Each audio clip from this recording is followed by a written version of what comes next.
Hop, l'enregistrement a commencé. Bon, on va pouvoir démarrer le huitième webinaire. Donc, on a l'honneur d'avoir la participation de Yannick Bourseau qui va nous expliquer un peu son parcours et notamment ce que c'est que le paratriathlon et le paraski nordique. Je vous laisse la parole. Oui, donc bonsoir à tous. Vous m'avez demandé de présenter un petit peu mon parcours en centre de rééducation et puis mon parcours sportif. Euh, je vais essayer de vous donner un petit peu mon ressenti par rapport à ce que moi j'ai vécu suite à mon accident dans le centre. Dans la prise en charge au niveau du centre de rééduc, mais ça va pas durer très longtemps. Mais c'est peut-être pour vous donner enfin, pour vous donner le ressenti d'un patient que j'étais moi vis-à-vis du corps médical. Et ensuite, je vous présenterai un petit peu les parasports qui, pour moi, ont constitué le meilleur outil de rééducation. Donc, je m'appelle Yannick Bourseau, donc j'ai maintenant 49 ans, et oui, je suis plus très jeune, et je pratique le sport depuis tout petit, et le sport a baigné mon éducation, j'ai baigné dedans depuis que j'étais petit, et j'ai commencé par la course à pied, la natation, et puis rapidement, quand j'ai eu le droit, quand j'étais assez âgé, au bout de 14 ans, parce qu'à l'époque, on pouvait faire du triathlon qu'à partir de 14 ans. Donc, dès l'âge de 14 ans, je me suis mis à faire du triathlon. Et j'ai pratiqué ce sport à haut niveau entre 1992, date de ma première sélection en équipe de France junior, et 2004, on va dire. Voilà. Donc, dans cette pratique sportive du triathlon chez les valides, donc j'ai eu un titre de champion de France junior en 94, vice-champion d'Europe junior en 95, et après j'ai eu plusieurs sélections en équipe de France élite longue distance. Donc, euh, donc j'adorais ce sport. J'étais au club de Montluçon Triathlon, et puis on participait au championnat de France des clubs de première division. Sur ces étapes du Grand Prix, comme on appelle, j'ai fait des podiums individuels, et puis on avait fait des podiums avec le club. Donc voilà, j'étais à fond dans le triathlon. Et en 2004, en fait, au cours de l'entraînement, j'ai eu un grave accident de vélo dans le col d'Izoard. J'ai loupé un virage, et j'étais à l'entraînement avec des copains. Et en fait, je m'en suis très bien sorti, puisque au jour d'aujourd'hui, j'ai eu une paralysie partielle du bras droit liée à un étirement du plexus brachial. Mais bon, ça aurait pu être beaucoup plus grave, puisque j'ai tapé la tête, et en fait, les médecins, ils étaient pas certains que je passe la première nuit, mais j'ai eu de la chance. J'ai passé la première nuit, et après, l'hématome s'est progressivement résorbé. Donc aujourd'hui, je garde comme handicap uniquement ce bras droit qui bouge plus très bien. Mais bon, suite à cet accident de vélo, bon, j'ai décidé de poursuivre ma pratique sportive. J'adorais le sport, j'adorais l'effort, et j'allais pas m'arrêter à cause d'un accident. Donc, dès lors que repris mes esprits, j'ai essayé de reprendre la pratique sportive. Très rapidement, bon, j'ai pu retoucher à la compétition, et à très court terme participer aux Jeux de Turin, puis à ceux de Vancouver en biathlon et en ski de fond, et aux Jeux de Paralympiques de Rio et de Tokyo en paratriathlon. Mais ça, j'en reparlerai plus tard. Donc en fait, mon parcours, dans un premier temps, je vais juste parler de mon parcours post-accident qui vous concerne en premier lieu, vu que après l'accident, on est en, on est, on est à l'hôpital, donc, ou en centre de rééduc, et voilà, et donc on est au, on est, on est avec des médecins. Donc, j'ai eu mon accident le 20 août, dans l'après-midi. Je suis été transféré en hélico au service réanimation de Briançon. Euh, et j'y suis resté une dizaine de jours à Briançon, voilà, à cause de mon gros trauma crânien. Et ensuite, quand mon état a permis un transfert jusqu'à Clermont-Ferrand, donc j'ai été transféré au CHU de Clermont-Ferrand. La prise en charge, franchement, a été très bonne. Il n'y a aucun souci. Après, quand je progressais au fil des jours, je suis allé au centre de rééducation de Clémentel, qui est situé sur les hauteurs de Clermont-Ferrand. Et, euh, et au début, je devais y être en hôpital, enfin, je devais dormir là-bas, et finalement, j'ai réussi à être que en hôpital de jour, et ça m'a fait, c'était, euh, c'était un soulagement pour moi, quoi. Donc, en fait, moi, je sais pas si vous voyez sur la photo, moi j'étais pas dans un très bel état, mais bon, j'arrivais quand même à marcher, voilà, je voyais pas très bien parce que j'avais un problème à cause de mon nerf optique, mais voilà. Et mais bon, après mon accident, moi j'avais l'espoir de reprendre le sport de haut niveau. Et en fait, je me rappelle encore le chef de service quand il m'a dit que le sport de haut niveau, fallait que je fasse un trait dessus. Et là, c'était assez brutal. Heureusement que je pense que j'étais assez fort dans ma tête parce que ça aurait pu m'abattre. Et donc, je pense que faut être très vigilant quand on parle à des patients qui viennent juste d'être accidentés, quoi. Enfin, moi encore, ça va parce que c'était un traumatisme léger, on va dire, et j'avais un handicap léger. Donc, surtout quand je me suis retrouvé à Clémentel, je me suis bien rendu compte que mon état était pas catastrophique et que j'avais déjà beaucoup de chance. Je commençais à réaliser que j'avais de la chance d'être où j'étais, quoi. Donc bref, et pour moi, en fait, donc j'allais faire mes activités au centre de Clémentel, mais ce qui m'a permis de récupérer le plus rapidement possible, je pense, c'est le fait d'être tout le temps en activité. Quand je rentrais le soir chez moi, ben, j'essayais d'être autonome au maximum.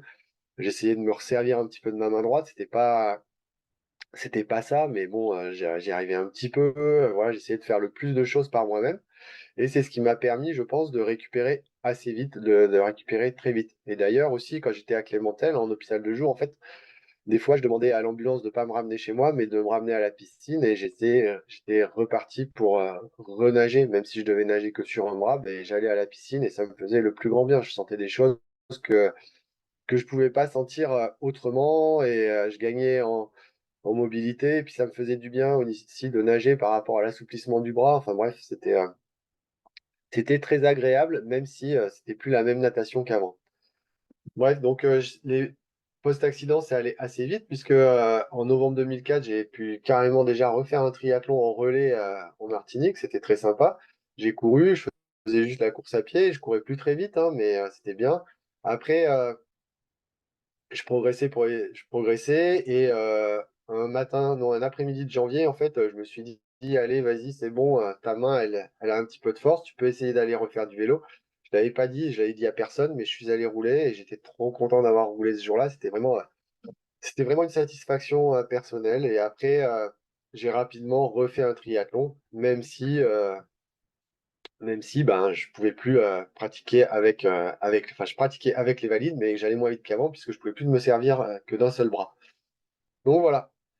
Et l'année d'après, donc en fait, j'ai participé à mon premier championnat du monde de paratriathlon.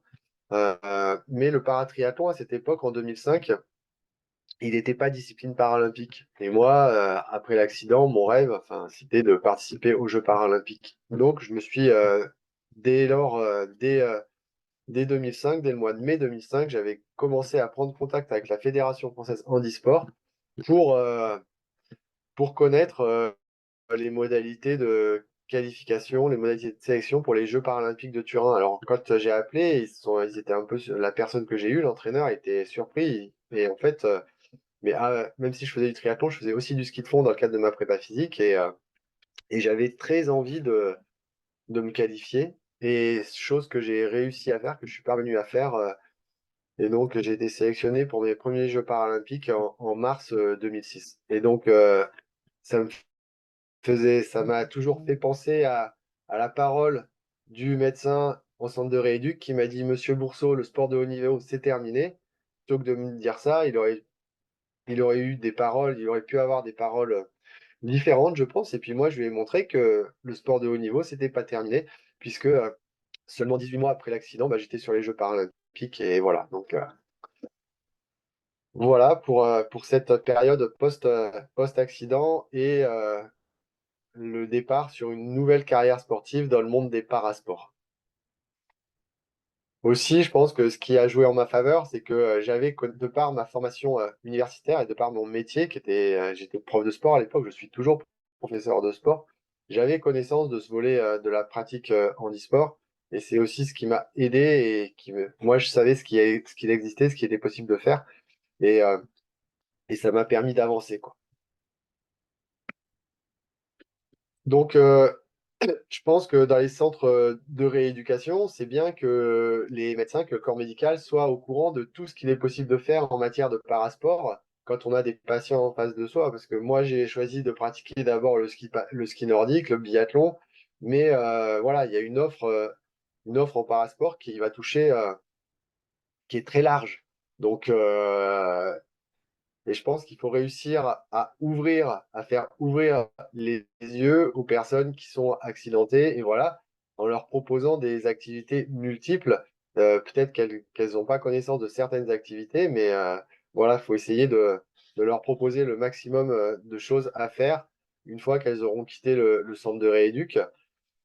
Donc, par rapport à l'offre sportive qui est proposée, certes, je pense que faut réfléchir au niveau local, parce que c'est sûr, si on a un patient ouais, qui est domicilié à Clermont-Ferrand, si on lui propose une activité de para-équitation qui va se dérouler à 50 km de chez elle, elle va pas être motivée pour aller faire les trajets tous les jours, et donc ça va pas le faire, quoi. Donc, je pense qu'il faut réfléchir par rapport à l'offre sportive qui est présente sur le territoire autour de la personne.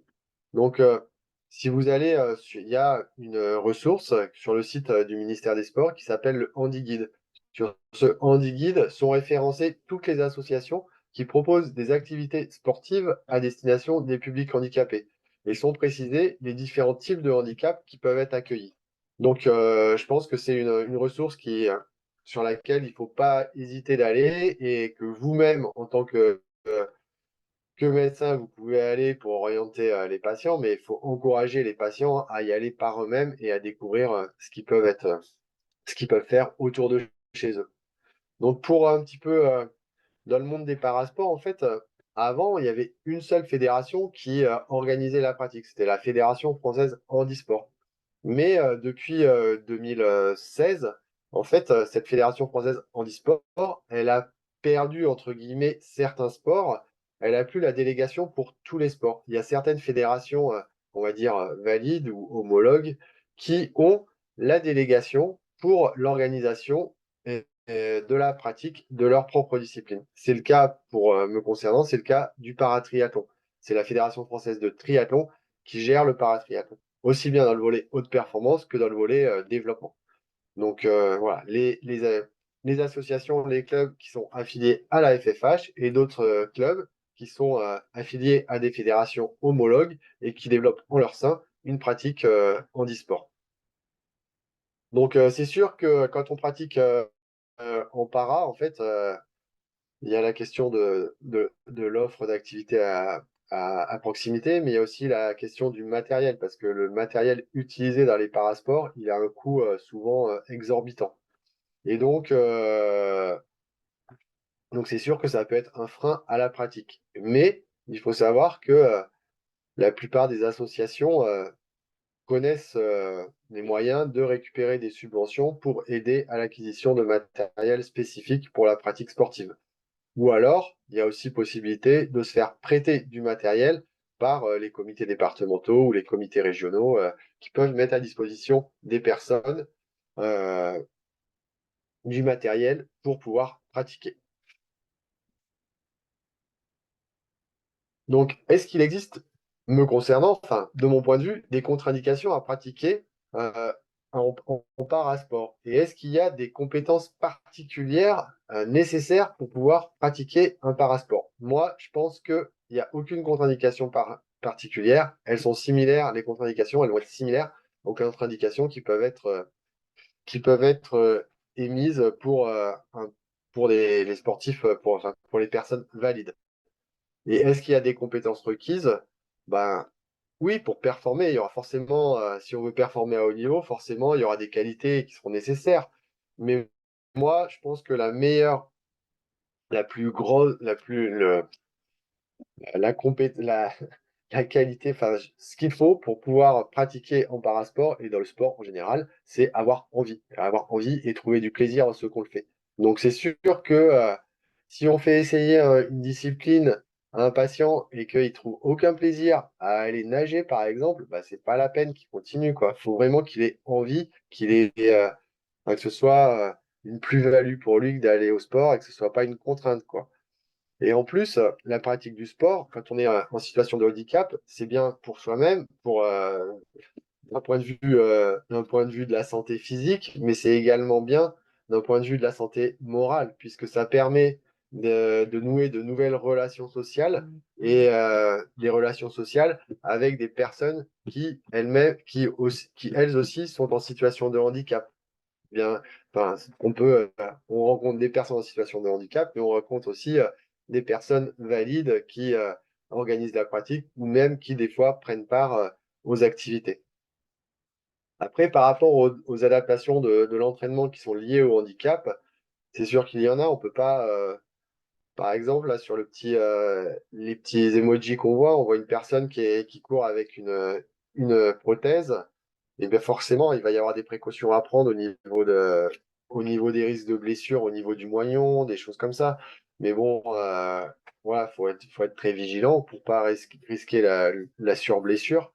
Mais bon, voilà, c'est juste une question de bon sens et puis de réflexion pour adapter les choses et faire en sorte que la pratique soit justement la plus adaptée possible au handicap. Par exemple, bah, me concernant, donc je nage que d'un bras.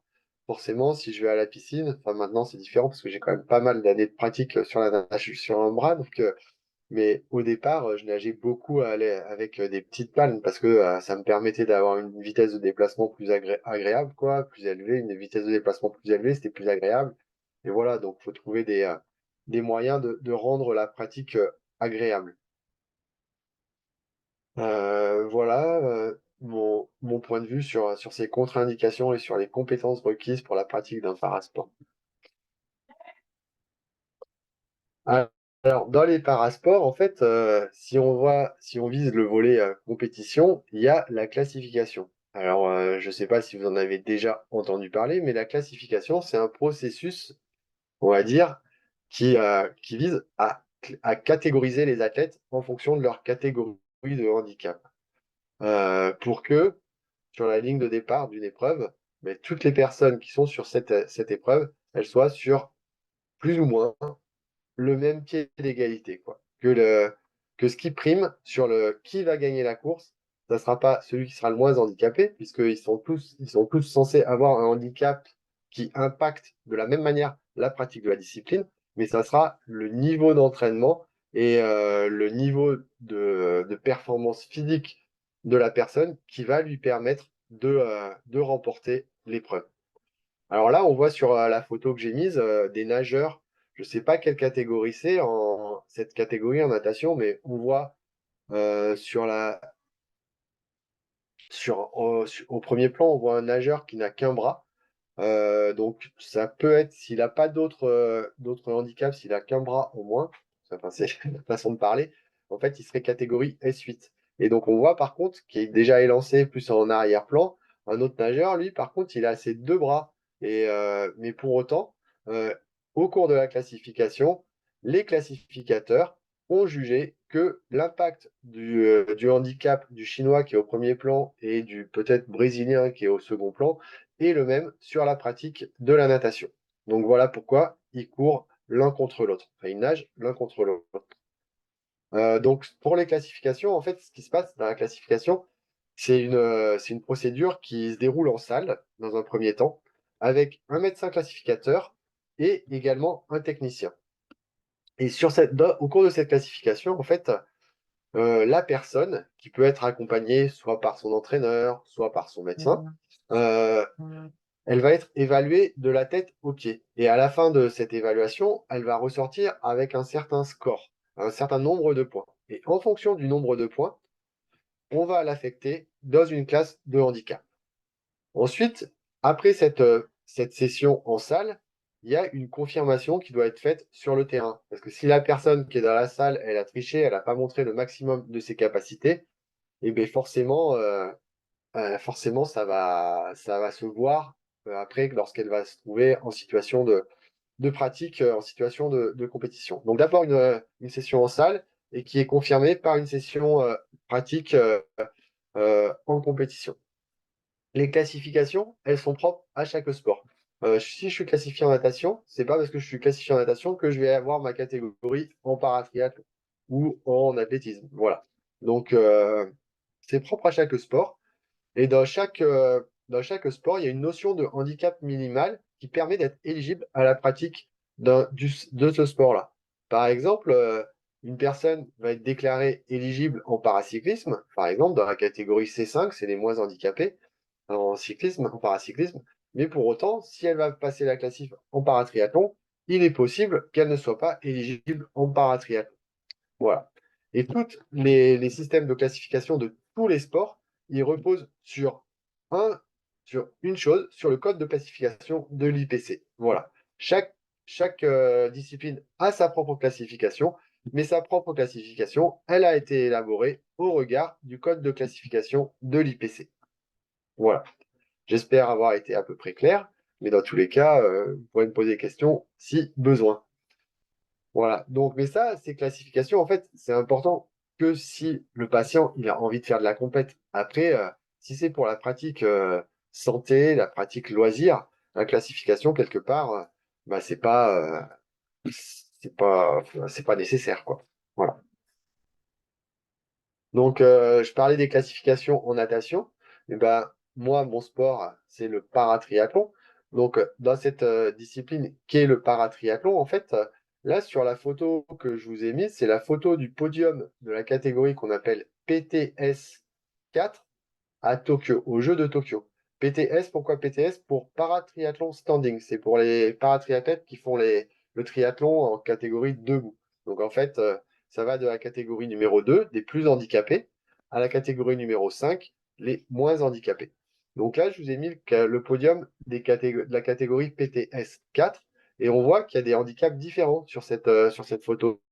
Par exemple, Alexis Anquincan, le Français qui remporte la course, lui, il est amputé tibial. Et donc, ça se voit pas, il est en pantalon de survêt. Mais les deux qui sont à côté de lui, le japonais, lui, il est amputé d'un bras. Et donc voilà. Et l'espagnol, Palomero, il a un plexus brachial complet, donc il a son bras qui est inerte, son bras droit qui est inerte. Voilà, tout ça pour dire qu'en paratriathlon, donc, il y a des catégories standing, 2, 3, 4 et 5, qui vont donc à chaque fois dans les parasports, les plus petits chiffres, c'est les handicaps les plus lourds, les plus gros chiffres, c'est les handicaps les moins importants. En natation, ça va de S1 jusqu'à S10 pour les nageurs les moins handicapés.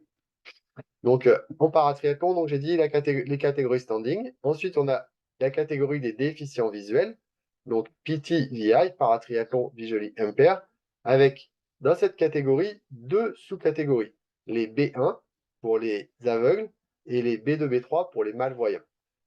Dans cette catégorie, en fait, les athlètes font le triathlon avec l'aide d'un guide, voilà, qui les accompagne du début de la natation jusqu'à la fin de la partie pédestre. Donc la natation, elle se fait, ils sont reliés avec un lien de guidage élastique. Ensuite, ils font la partie vélo en tandem. Et ensuite, la partie course à pied, ils la font à l'aide d'un lien de guidage. Voilà. Les athlètes de la catégorie B1, dans cette catégorie, donc j'ai dit que c'était des aveugles, mais il y a des aveugles complets ou plus ou moins complets qui ont une perception légère de la lumière. Donc dans cette catégorie, chez les B1, pour que tout le monde soit sur le même pied d'égalité, il faut qu'il y ait des lunettes opaques. Voilà, du début à la fin du triathlon. Et dans cette catégorie, en fait, ce qui se passe, c'est que les B1 partent les premiers et un certain temps après, je crois que c'est 2,40 pour les filles et 2,09 pour les garçons, les B2, B3 s'élancent. Et donc en fait, celui qui va gagner, enfin, les B2, B3 vont chercher à rattraper le B1 et celui qui franchira la ligne le premier aura gagné. Donc ensuite, autre catégorie en paratriathlon, les PTWC pour paratriathlon wheelchair. Et pareil, comme chez les déficients visuels, on a une catégorie H1, une catégorie H2. H1, c'est pour simplifier les paraplégiques qui n'ont pas d'abdominaux. Et H2, ça va être des paraplégiques avec des abdominaux ou alors des doubles amputés qui pratiquent en fauteuil. Parce que dans cette catégorie PTWC, en fait, donc on nage normalement, entre guillemets, hein. Par contre, on fait le vélo à l'aide d'un handbike et on fait la course à pied en fauteuil d'athlétisme. Voilà. Et c'est pareil, il y a un écart de temps entre les H1 et les H2. Les H1 s'élancent les premiers et les H2 doivent rattraper les H1. Alors, le calcul de cet écart de temps, euh, il peut amener à des discussions. Il a été calculé à la base des résultats, des datas qui ont été enregistrés sur les courses des années précédentes. Et voilà, il est déterminé par les performances sur les courses des années précédentes. Et donc, après chaque jeu paralympique, il est recalculé. Donc, il a été recalculé après Tokyo, là, pour les Jeux de Paris, c'est pas le même écart qu'à Tokyo. Voilà, je crois que j'en ai terminé sur mon exposé, sur mon parcours en centre de rééducation et sur ma pratique sportive et les classifications, voilà un petit peu l'offre sportive qui peut être à destination du public, des patients qui sont dans les centres de rééduc. Et en fait, je pense que le rôle des médecins, avoir un rôle, il peut jouer un rôle très important dans. Donc moi, en fait, je suis prof de sport, je suis placé auprès de la Fédération française de triathlon et j'ai des missions pour le paratriathlon, mais également sur la formation des éducateurs sportifs. Et en fait, je pense que euh, par leur rôle, les médecins en centre de rééduc, ils pourraient contribuer au fait que la France soit plus performante sur la scène internationale dans les parasports. Si, euh, si le lien se faisait naturellement entre les centres de rééduc et les clubs sportifs, eh bien, je pense que ça permettrait à, au club d'avoir de nouveaux licenciés et voilà, peut-être qu'il y aurait des nouveaux talents dans les clubs par ce biais-là, grâce aux médecins des centres de rééducation. Voilà, je pense que le lien entre les clubs et les centres de rééduc, il devrait se faire plus naturellement et peut-être que ça permettrait à la France, enfin, ça apporterait, je pense, aux patients et puis ça apporterait aussi au sport français dans son ensemble. Ah, Bah, merci beaucoup, c'était un super exposé très clair et en même temps on a fait le tour sur pas mal de points. Donc merci beaucoup, c'était parfait. On va de peut-être rien. passer aux questions du coup. Donc, du coup, je relaie un peu les questions. S'il y en a d'autres qui se rajoutent, donc n'hésitez pas. Donc là, c'était une question d'un point de vue, enfin, que j'ai déjà eu à faire avec un patient personnellement qui pratiquait le sport à haut niveau avant son accident et qui, Oui, après l'accident, en fait, a été bloqué par le fait qu'il ne pourrait pas, selon lui, retrouver son niveau d'avant. Et donc, moi, ma question, ça a un lien avec ce que vous avez dit au début, que vous aviez déjà une expérience par le passé d'athlète euh, aguerri et que vous avez réussi ouais. à continuer et à vous dire que c'était important de reprendre ce sport. Et du coup, j'aimerais savoir qu'est-ce que j'aurais pu répondre à ce patient qui me disait que c'était pas possible pour lui. Est-ce que ma question est claire? Ah. Que pour moi aussi, ça a été difficile post-accident et il faut le temps de l'acceptation, d'accepter. Mais en même temps que je me rendais compte que je ne serais plus au même niveau qu'avant, je me rendais compte que je progressais quand même suite à mon accident. Je réussissais à bouger un petit peu mon bras et tout, et puis j'arrivais à faire plus de choses et je me rendais compte aussi que j'avais vraiment de la chance d'être où j'étais et que j'étais pas, j'étais encore là pour parler, pour aller à la piscine et tout ça. Donc voilà, je pense qu'il faut un temps d'acceptation. Et après, moi, comme je vous ai dit, juste après mon accident, j'ai arrêté le triathlon. Enfin, j'ai pas arrêté, je suis passé à faire du ski de fond parce que ça m'a permis de changer d'univers et j'avais plus de niveau référence, quoi.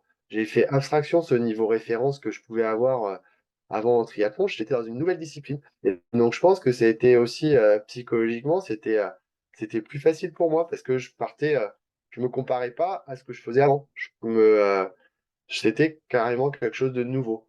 Par contre, après, je suis revenu à faire du triathlon euh, à partir de 2012-2013. Donc, ça veut dire 10 ans après, après mon accident, presque 10 ans après mon accident, mais j'avais eu le temps de faire abstraction des sensations que j'avais auparavant et j'étais plus sur la comparaison de ce que je faisais auparavant que voilà, j'étais passé à autre chose. Et donc voilà, je pense que voilà, faut réussir à faire le deuil et se dire qu'on est nouveau et voilà, et plus faire abstraction au passé, quoi. Mais Ok. c'est pas facile. Oui, effectivement, en fait, il faut laisser le temps au temps et essayer de trouver du coup une discipline qui est ben, plutôt très éloignée de celle de départ, du coup. Bah, peut-être, ouais, mais moi, c'est vrai que c'est une discipline qui était éloignée du triathlon, mais quand même qui faisait appel aux mêmes qualités physiques. C'est un sport d'endurance, voilà, et que j'aimais à pratiquer auparavant. Et ouais, je pense que surtout, faut orienter le patient vers une discipline qui lui fait envie. Et en fait, moi, j'ai saisi, en fait, juste avant l'accident, enfin voilà, c'était une époque où j'adorais le ski de fond, je regardais ça à la télé et j'étais fan et j'avais qu'une envie, enfin j'avais un regret, c'était de ne pas avoir débuté l'activité plus tôt et de ne pas avoir pu faire une carrière de haut niveau dans cette discipline. Et là, en fait, j'ai saisi l'opportunité pour repartir sur cette discipline que j'adorais quoi. Donc voilà. Mais ouais, faut réussir. Je pense qu'il faut réussir à, par exemple, si on a un patient qui faisait un sport collectif, bah, c'est sûr que il va, enfin, s'il faisait un sport collectif, peut-être qu'il sera pas, bah, s'il faisait du foot, peut-être qu'il sera pas aussi bon au foot. Si je sais pas s'il a un accident et que il a perdu la vue et voilà, il peut pas faire du CC foot, ça va être compliqué. Mais par contre, peut-être qu'il y a d'autres sports qui sont réservés aux déficients visuels qui va apprécier. Enfin, s'il fait du foot, forcément, il courait vite, il faisait des sprints, des accélérations, bah, pourquoi pas essayer d'être les handisports sur des distances courtes, quoi. Enfin, voilà, enfin, je sais pas. Ouais, ouais. Mais c'est intéressant et ça donne des pistes. Il faut trouver une activité Hmm. enfin, qui, bah, du coup, qui plaît à la personne et certainement que donc ça passe par des Ah, c'est sûr. compétences similaires que le sport initial, Oui. mais qui s'en éloigne un peu Hmm. pour se construire ben, différemment, quoi. Oui. Construire un nouveau parcours sportif. C'est ça. Ok, très bien. J'ai vu passer une autre question sur notamment votre parcours alors de prof de sport, c'est ça? Ou d'enseignant sportif? Oui, Ok. Euh, professeur de sport. En fait, je suis fonctionnaire du ministère des Sports, placé auprès de la Fédération française de triathlon. Je suis pas professeur de PS, hein, je suis pas de l'éducation nationale. Et en fait, quand on est prof des sports, on a des missions soit auprès des fédérations sportives, soit dans des crêpes, soit dans des services déconcentrés, voilà. Voilà. d'accord. Ok. Et du coup, il y avait plusieurs questions qui en découlaient. C'était notamment ben, que vous étiez sensibilisé pendant votre apprentissage au parasport. Oui. Mais en Ok. fait, de par mes études et tout, j'avais connaissance du monde du handisport, j'avais connaissance des Jeux paralympiques. euh, Même quand je faisais du triathlon chez les Valides, ben, il y avait des paratriathlètes également. Il y avait une petite pratique de paratriathlon, même si à cette époque, elle n'était pas du tout structurée. Mais je connaissais ce milieu. J'y étais étranger, enfin, ouais, j'avais jamais accédé au milieu, enfin c'était étranger pour moi, mais j'en avais connaissance. Et donc je savais ce qui était possible, ce qui n'était pas possible. Enfin, et après aussi, je vous cache pas que suite à l'accident, je suis allé chercher comment s'était organisé la pratique du ski de fond, voilà ce qui m'intéressait. Je suis allé chercher comment c'était organisé au niveau français la pratique du ski de fond, où est-ce que je pouvais pratiquer, s'il y avait des clubs, voilà, comment faire quoi. Et du coup, à l'époque, le handi-guide existait ou pas encore? Non, l'Andy Guide n'existait pas à l'époque, hein. Bah oui, il y avait Internet, mais bon, c'était pas comme actuellement. Mais bon, il y avait le téléphone, et bon, j'avais passé des coups de téléphone, je m'étais renseigné, et puis oui, j'avais quand même vu sur Internet des choses sur les classifications, voilà, comment ça s'était organisé. Voilà, je savais qu'en ski, il y avait les catégories des debout et des assis. Enfin voilà, je savais comment ça fonctionnait. Et j'avais regardé le niveau des meilleurs athlètes, comment ça se passait, voilà. Ok, d'accord.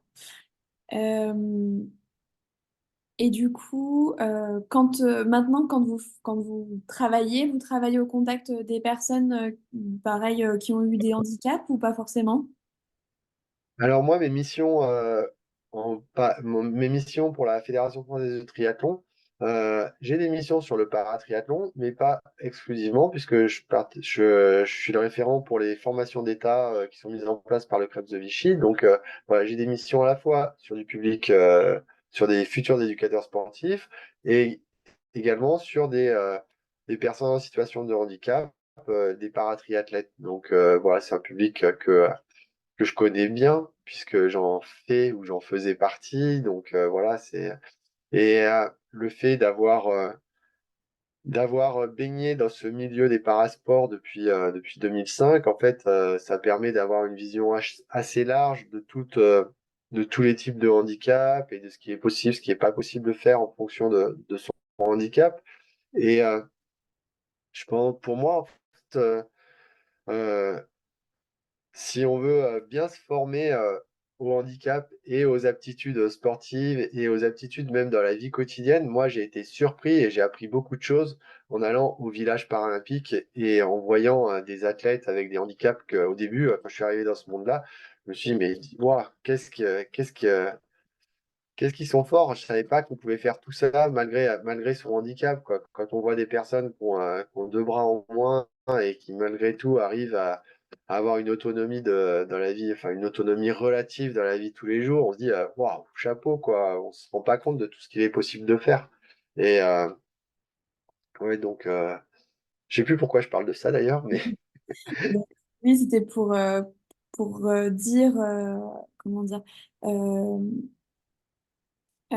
votre vision maintenant, enfin, en tant que ah oui, professionnel, des parasports.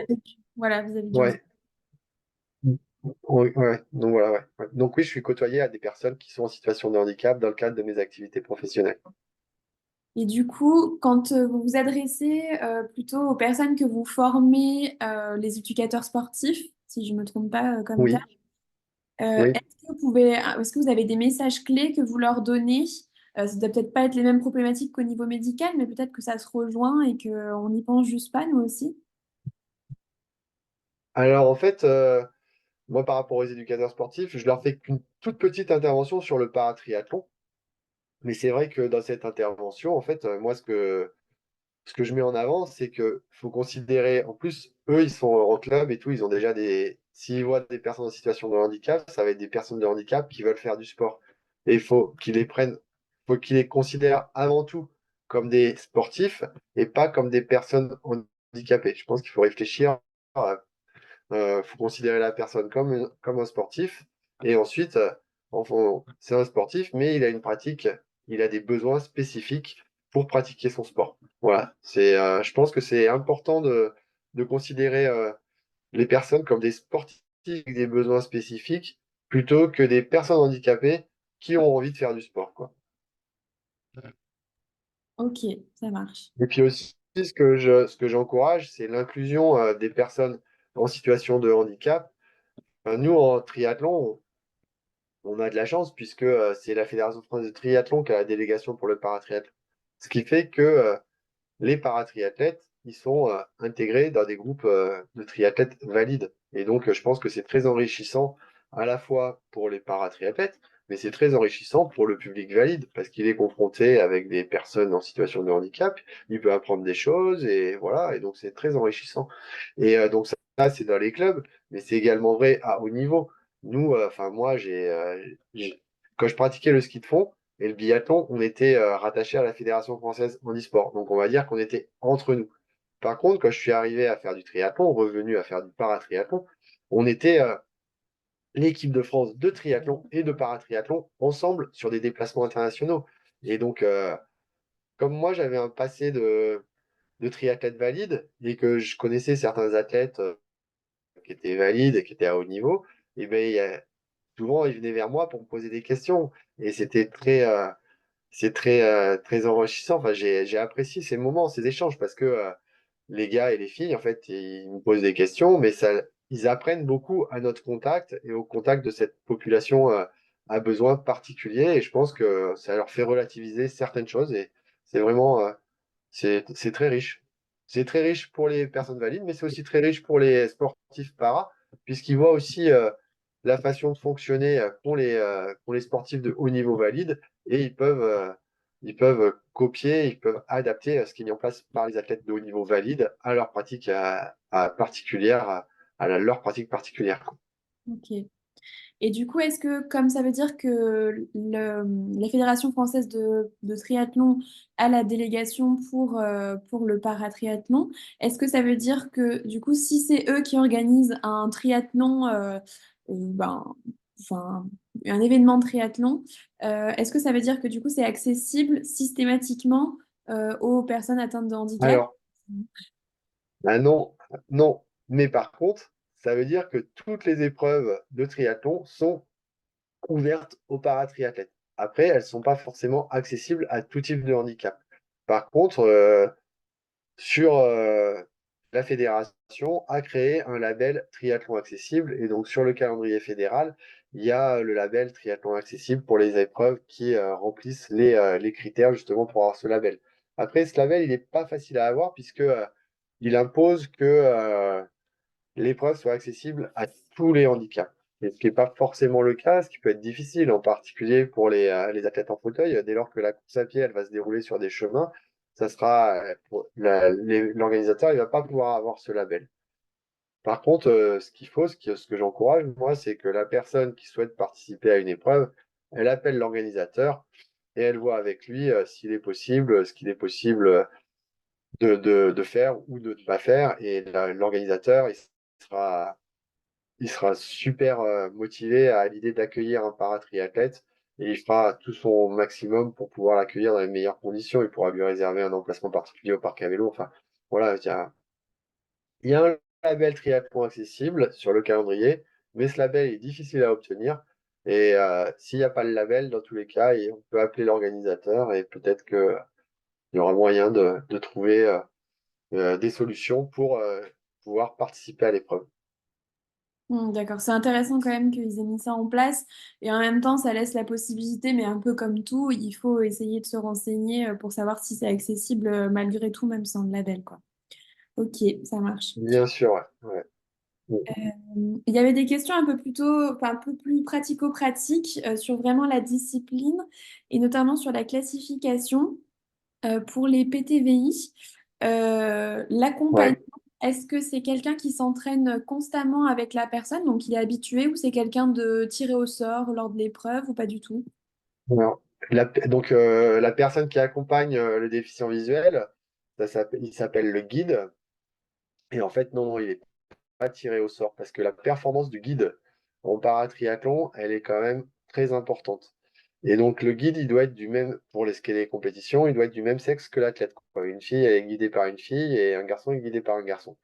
Et et quand on vise le très haut niveau, il est très important d'avoir un guide très performant. Par exemple, sur les jeux de Tokyo, là, comme je vois l'image, comme j'ai la photo sur mon écran, chez les Français, on avait un pilote, enfin un guide de tandem qui s'appelle Cyril Viennot, qui a déjà été champion du monde longue distance valide de triathlon, qui a déjà fait top 5 à l'Ironman d'Hawaï.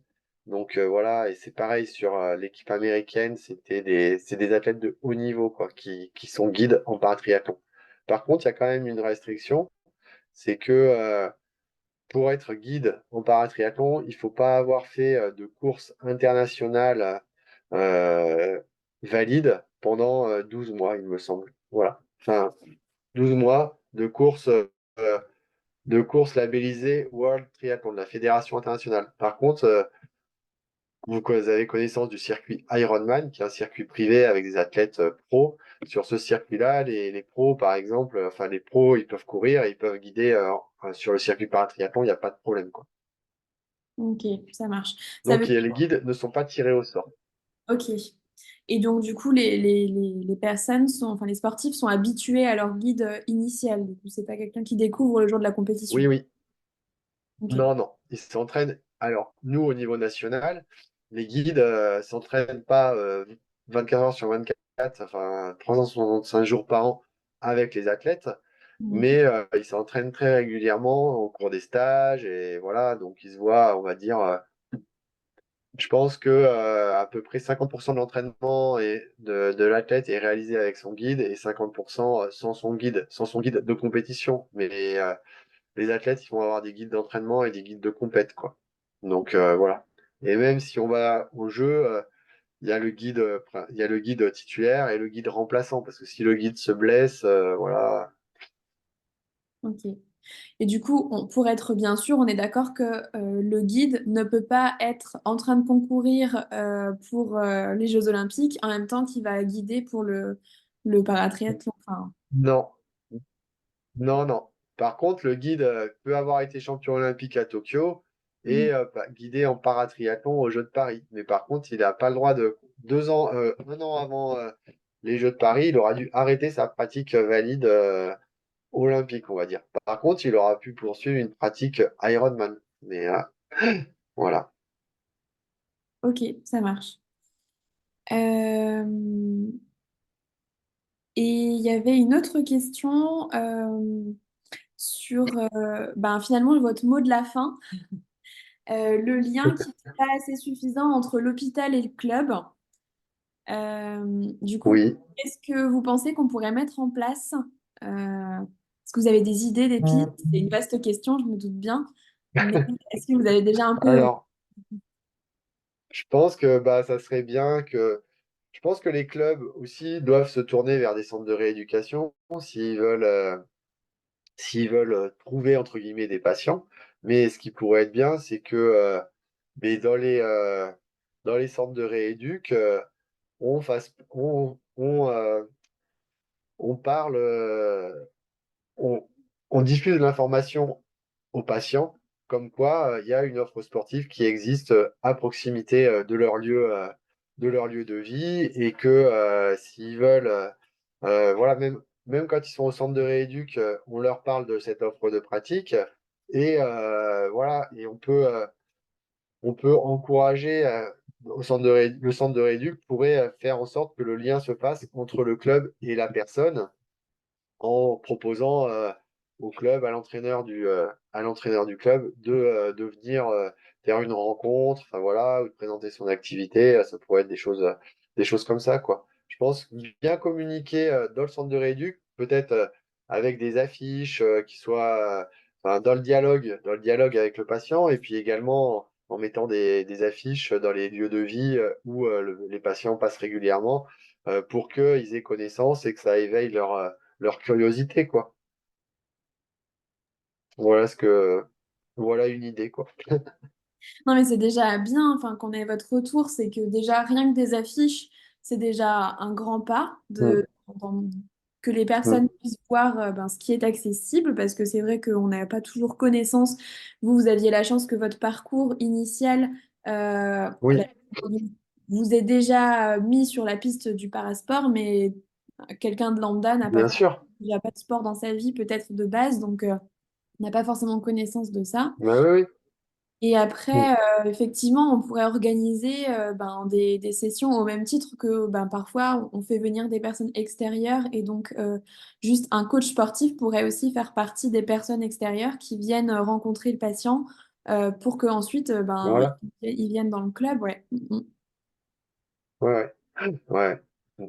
Est-ce que il Moi, y je a pense que ça pourrait être une bonne chose, quoi.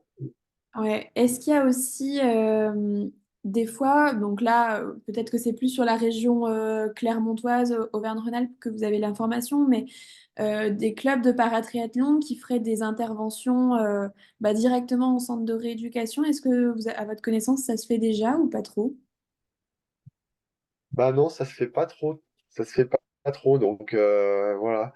Après, en plus, le paratriathlon, c'est un sport quand même au niveau qui a le triathlon, c'est une discipline qui a une connotation discipline, enfin, même si c'est en train d'évoluer, qui a une connotation discipline d'endurance un peu extrême et tout ça, et qui peut faire peur aux patients. Alors que oui, enfin, il y a des moyens d'adapter la discipline et de faire les trois sports sans pour autant sans pour autant que ce soit quelque chose d'insurmontable. Surtout que le paratriathlon, c'est une discipline qu'on peut pratiquer en solo, mais qu'on peut aussi pratiquer sous forme de relais. Donc Mm. voilà, sur Clermont-Ferrand, une jeune patiente paraplégique, là, elle a fait son premier triathlon, mais elle l'a pas fait en entier, elle l'a fait en relais, elle a fait la natation et la partie fauteuil. Et peut-être que la prochaine étape, ça sera de faire le triathlon en entier. Donc voilà. Mais non, à ma connaissance, il n'y a pas de club de paratriathlon qui ont investi, entre guillemets, des centres de rééducation fonctionnelle. Ok, d'accord. Bon, bah, ça peut être une autre piste, ça aussi, à Oui. mettre en place. Ok. Bon, je sais pas, là, je pense que j'ai fait le tour de toutes les questions. Je sais pas s'il y avait d'autres choses que vous vouliez ajouter. Non, bah non, non, moi j'ai dit tout ce que je voulais dire, donc voilà, j'espère avoir vous avoir éclairé sur ce domaine des parasports, sur ce qui est possible de faire, les contraintes qu'il peut y avoir, mais surtout voilà, faire connaître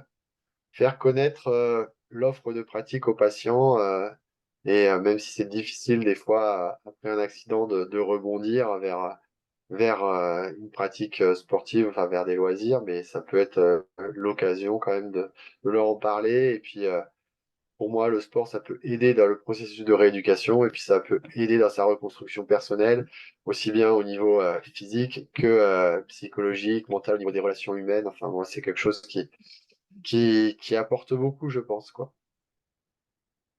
Bon, c'était très complet. En tout cas, merci beaucoup et ça a été très intéressant d'avoir toutes ces informations qu'on va pouvoir mettre en place sur le terrain, je l'espère, au plus vite. Eh ben, je vous remercie. Merci à vous. Passez une bonne soirée. Bonne soirée. À bientôt. À Au bientôt. revoir. Au revoir.